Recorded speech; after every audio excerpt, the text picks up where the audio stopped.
ज्यांना आपण आदिवासी म्हणतो, ज्यांना आपण SC ST असं काही काही म्हणतो, त्या सगळ्यांनी जपत आणलेला आहे. आपण त्यांना मुख्य प्रवाहात आणतो, पण तो मुख्य प्रवाह विकासाचा मुख्य प्रवाह आहे. आज सामान्यपणे देशातल्या सर्व नागरिकांना ज्या सुविधा उपलब्ध आहेत त्या सुद्धा त्यांना नाही, त्या त्यांना मिळाल्या पाहिजेत.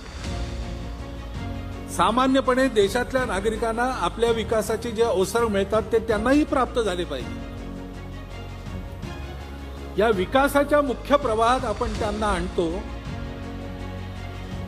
परंतु देशाचा मुख्य प्रवाह खरा तिथे आहे. आपण जरा शहरात राहणारे लोक, तथाकथित शिक्षित लोक, संपन्न लोक आपल्या इच्छेने नाही पण प्रवाहाच्या विकासाच्या प्रवाहाच्या वेगामुळे थोडेसे दूर झालो आहोत. त्या देशाच्या मुख्य प्रवाहात जायची आपल्याला गरज आहे आणि ती ज्यांच्याकडून पूर्ण होणार आहे त्यांना विकासाच्या मुख्य प्रवाहात आणल्याखेरीज हे काम पूर्ण होणार नाही.